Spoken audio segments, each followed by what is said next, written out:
l'association des conducteurs routiers d'Orlando, ACRE, s'étend et devient l'Union nationale des conducteurs routiers indépendants du Togo, ONCRI. Un nouveau challenge acté samedi 15 janvier 2022 à Lomé, par une assemblée générale ordinaire.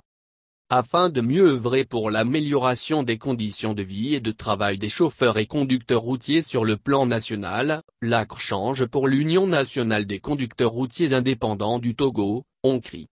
En changeant de dénomination, l'ACRE compte accompagner le gouvernement dans ses objectifs de développement et assurer un mieux-être aux conducteurs routiers du Togo. Selon Amévio Essou, secrétaire général de l'Union, le changement de dénomination témoigne de l'avancée de l'association. Tout enfant qui naît doit grandir. C'est le cas de l'ACRE qui devient l'ONCRI. Nous avons grandi et ONCRI va accompagner les chauffeurs, améliorer leurs conditions de vie et de travailler par la même occasion le gouvernement dans le secteur de la conduite au Togo, a-t-il indiqué. À en croire M. Essou, le bilan de l'ACRE est positif en 2021 et l'ONCRI maintiendra le cap cette année. Malgré les difficultés rencontrées en 2021, le bilan est positif. En 2021, nous avons eu 4 véhicules pour nos camarades. Et en 2022, nous nous engageons à faire plus.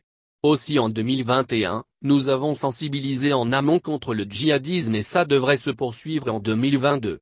Nous savons tous que les chauffeurs sont les premiers contacts.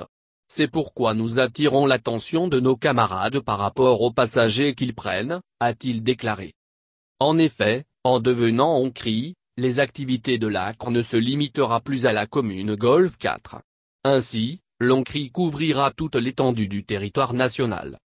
Nous avons assisté à l'assemblée ordinaire de l'ONCRI pour sensibiliser les conducteurs sur les bilans du deuxième semestre de 2021.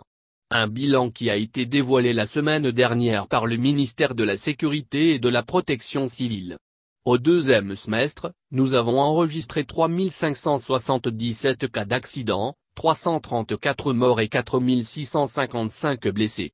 Face à ce bilan, nous invitons les chauffeurs à la conscience professionnelle parce que la route est faite pour se déplacer et arriver à temps et non pour les accidents, a indiqué le lieutenant Kongoa, chef section de la division DSR Sévier.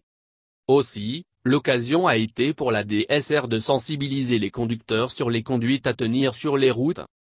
Nous avons aussi sensibilisé les chauffeurs par rapport à plusieurs situations. Les chauffeurs doivent comprendre que lorsqu'ils prennent les passagers, c'est pour les amener à bon port. Donc les chauffeurs ont obligation d'éviter les excès de vitesse, les surcharges et les comportements inciviques, a rappelé M. Kongoa.